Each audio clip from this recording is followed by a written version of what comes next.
Alrighty, Nerdigans, this is the one and only Packer Girl 89, and today's Manga Nerdigan live reaction video is going to be for Shokugeki no Soma chapter 213. And last chapter we had Nini's traditional soba. In this chapter we're gonna get YUKIHARA'S soba, so let's get to this shit.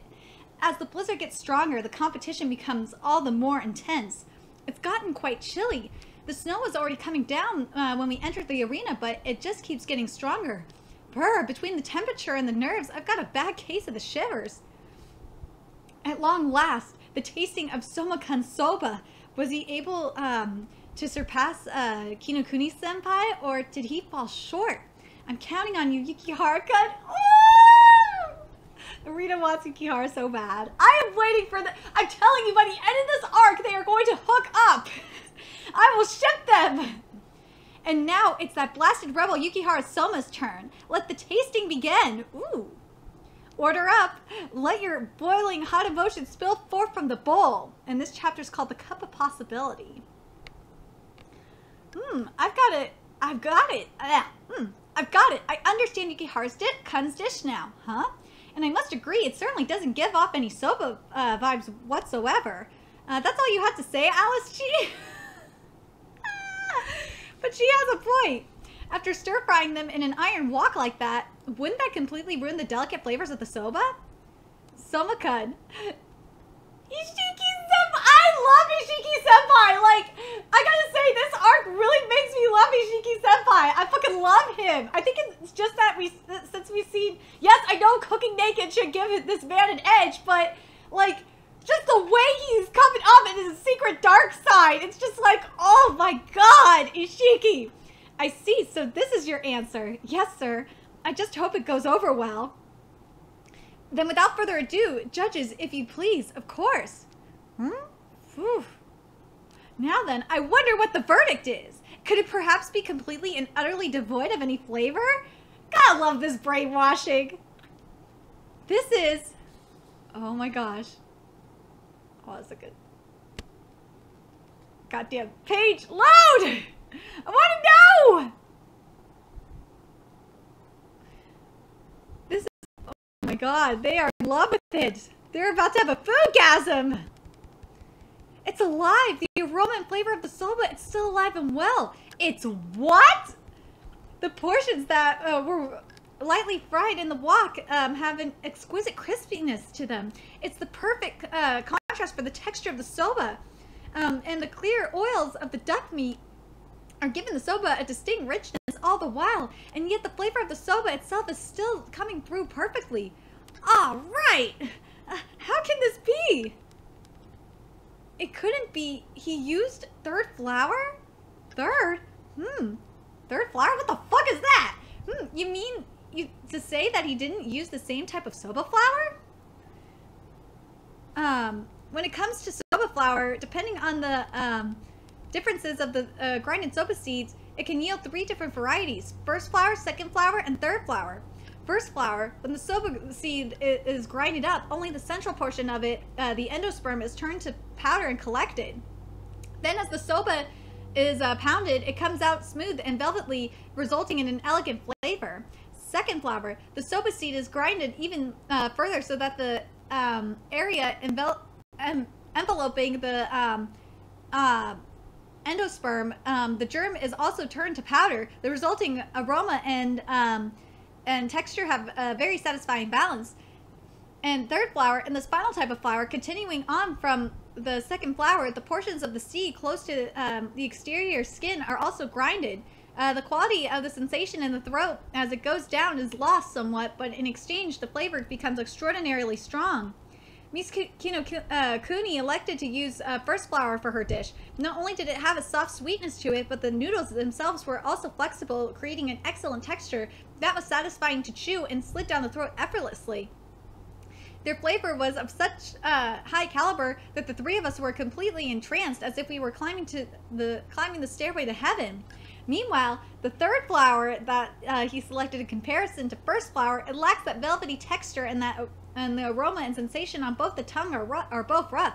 However, the simple act of incorporating the external portions of the seeds into the powder yields a soba with the strongest flavor possible.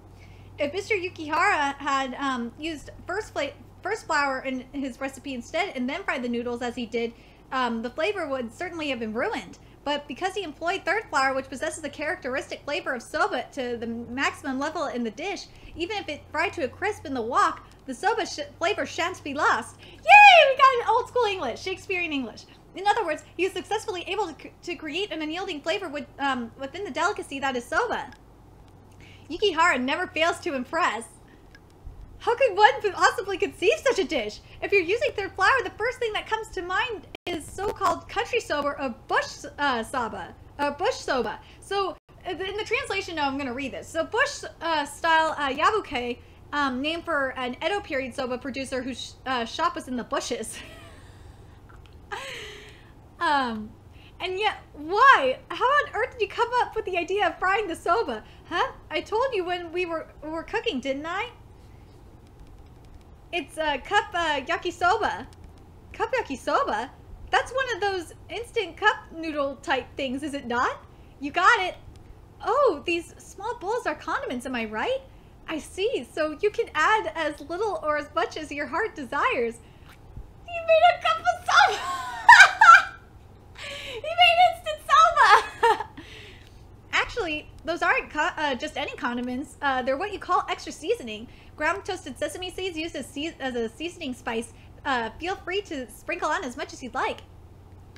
You know, ever since I was a kid, I've always thought cup noodles, cup yakisoba, and the like were really amazing. In just a single cup, there is a certain simple yet elegant beauty, but at the same time, there's a crazy amount of variation in flavors and ingredients. That was just a brilliant thing to do, Yukihara. That was fucking brilliant. So we put a lot of thought into how you could leverage that in cooking, or to put it in another way, I was constantly searching for a way to make the very best, most delicious arrangement of cup yakisoba I could come up with. I see. This bread incorporates the sauce directly into the noodles, so the flavor comes through very strongly. They really think of everything.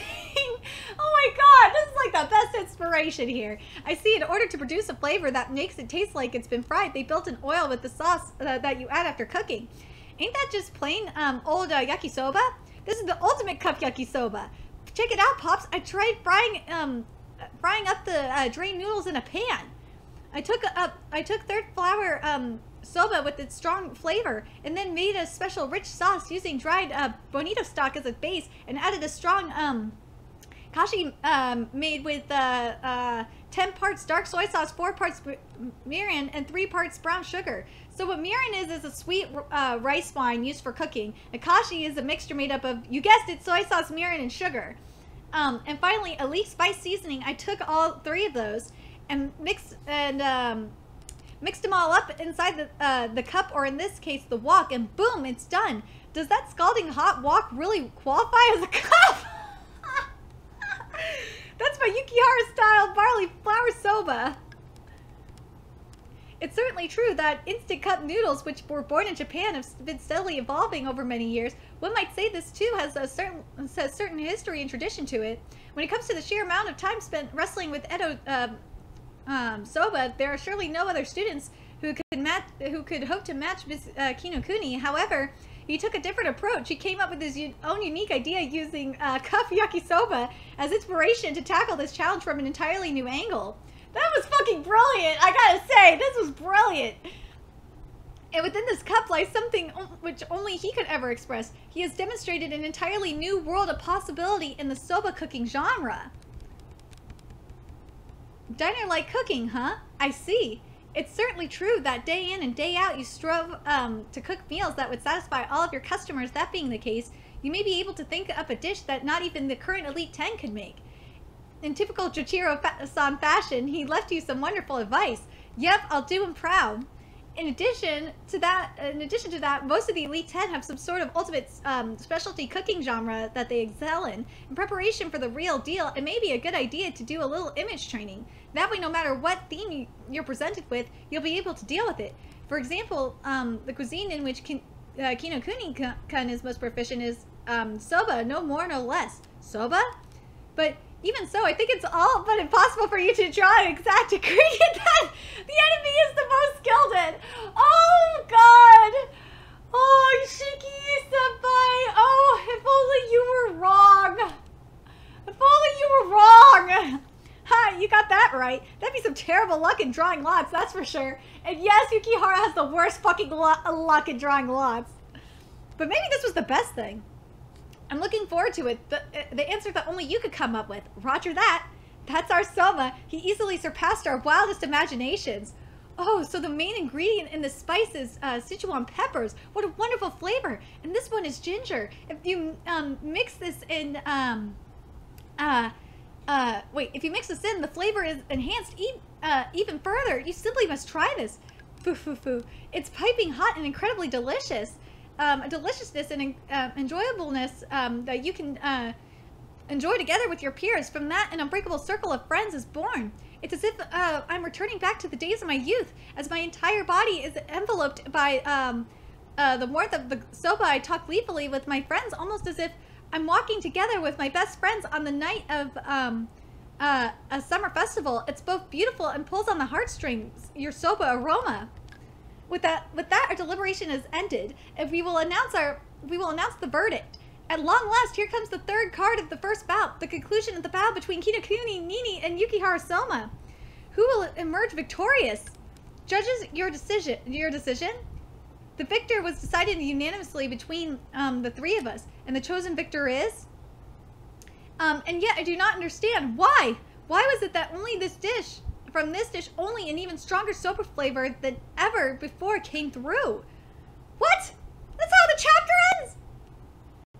We have to wait till next week to find out who won, but Soma's a goddamn genius. Like, only a son of Saiba could come up with this. I will say that, but Yukihara better win. If Yukihara doesn't win, I'm gonna be pissed the fuck off. But anyway, let me know what you nerdy thought of this. What did you think of the inspiration? That it was instant soba. That was the inspiration for this. That was fucking genius. Oh my god, that was freaking genius. Anyway, let me know your thoughts in the comment section below. And do you think we're gonna see Ishiki's dish next week? Or Ishiki and Juno's dish next week? I think we are. I think we're going to see Ishiki and Juno. We're going to see their dishes next week. I'm so excited. I can't wait to see Ishiki's dish. It's going to be awesome. Anyway, let me know your thoughts in the comment section below. And remember to like, comment, share, and subscribe to Nerdigans Inc. If you love what I'm doing and want to contribute to the Nerdigans Inc. expansion, there's a few ways you could do that. You could donate to the Nerdigans Inc. PayPal, Patreon, or purchase something off the Nerdigans Inc. Amazon wishlist. All those links are in the description box below. Also, make sure you follow me on the Twits, aka Twitter, follow my Twitch channel, and friend me on PlayStation Network. All that's in the description box as well. Until next time, Nerdigans, I'll be seeing you later. Bye!